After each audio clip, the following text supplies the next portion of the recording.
Конфликтът между араби и евреи отново разтърси света. Защо те непрекъснато воюват? Голямата истина се крие във фактите. За съжаление, широката публика не е наясно с основните исторически факти. Медиите, случайно или не, избягват да ги излагат в подробности. Древните еврейски държави Израел и Юдея са покорени от Римската империя, и след много неуспешни въстания, те окончателно са ликвидирани в началото на II век от новата ера. Повечето евреи са прогонени от земите им. Там обаче остават да живеят различни арабски племенни общности. Римляните наричат провинцията Сирийска Палестина. Народ, който е изгубил държавата си, столицата си, елита си, и е прогонен от собствената територия, загива, претопява се. Единственото изключение в световната история са евреите. Те оцеляват 18 столетия без държава, скитайки по света. Как оцеляват?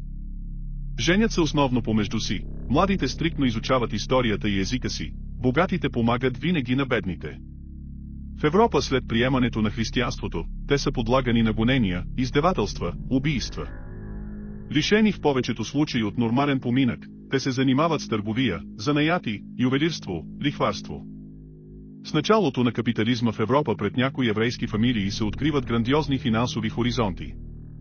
Ротшилд, Рокфелер, после Баруха, Варбург, Шиф и други, се превръщат в най-богатите хора на планетата. През 19 век техните банки и търговски фирми вече са навсякъде, всички управници търсят помощта им. Те са първите истински финансови глобалисти. Без собствена родина и държава, те имат интереси и влияние навсякъде. Бързо осъзнават, че рано или късно световната колониална система ще се разпадне, а покорените народи ще поискат и ще извоюват свободата си. В някой подходящ политически момент би могло да се възстанови и старата еврейска държава. Ако се работи активно в тази посока, всичко е възможно. Иначе обикновените евреи остават разпръснати в Европа и по света, нямат собствена организация, нямат конкретна национална идея. През 19 век териториите на Палестина и Израел са в пределите на Османската империя. Според тогавашно преброяване на населението, към 1880 година там има 430 000 араби, 30 000 християни и 15 000 евреи. Тоест, евреите са около 5%. Но, внезапно започва преселение на евреи от Русия, заради големите гонения там. До началото на Първата световна война има още две силни вълни на преселения. Новите заселници масово купуват земя дори и да е лоша, пустееща и въпреки някои забрани. За преселението и земята им помагат фамилията на Ротшилд и други богати евреи. През 1897 година в Швейцария се учредява Първата световна ционистка организация с председател Теодор Херцел. Положена е основата на модерната национална идеология, евреите отново да имат собствена държава. В разгара на Първата световна война Англия официално обещава да предостави възможност на евреите да организират собствен дом на територията на тогавашна Палестина. САЩ се включват на страната на Англия и Франция. Германия вече е предлагала мир без репарации и контрибуции, но войната продължава и накрая тя е победена. Следват грандиозни репарации, контрибуции, забрани. Част от тях касаят и България. След края на войната колониалната система на планетата се запазва. Палестина става протекторат на Англия. Но тя забравя поетото обещание. След военните германски политици смятат Ротшилд и Рокфелер за главни виновници за поражението във войната. Това води до появата на ултранационалиста Хитлер и неговите фашисти. След идването им на власт, още стотици хиляди евреи бягат към Палестина. Същото продължава и през Втората световна война, и след нейния край.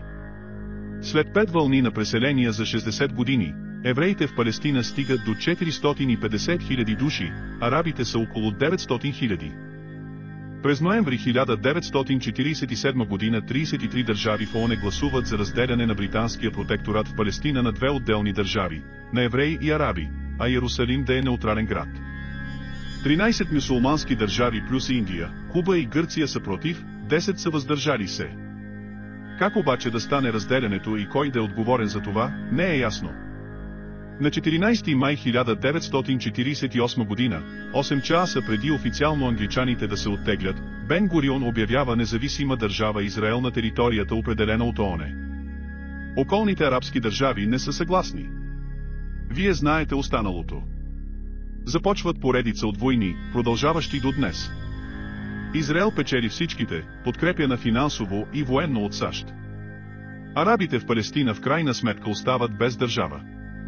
Историческата истина е, че арабите в Палестина не са виновни за прогонването на евреите оттам в древността. Не са виновни и за гоненията и убийствата на евреи в Европа през вековете, нито за режима на Хитлер, нито за Холокоста, нито за Първата и Втората световна война.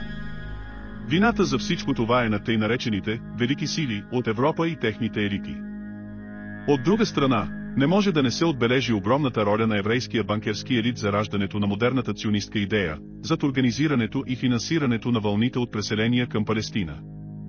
Обикновените евреи това не биха могли сами да направят никога. Така, както обикновените испанци, португалци, французи и англичани, не са организирали поробването на новооткритите континенти. Това е било работа на техните елити, които са търсили богатства и роби. Как ще завърши конфликтът между араби и евреи? Единственият справедлив вариант е да се изпълни докрай решението от 1947 година на ООН и да бъде създадена държава Палестина. Но, демократична и мирна Палестина, която няма да води повече войни. Кой и как да изпълни това решение? ООН забърка този абсолютен световен прецедент. ООН трябва и физически, организационно и финансово да го разреши докрай, в името на справедливостта.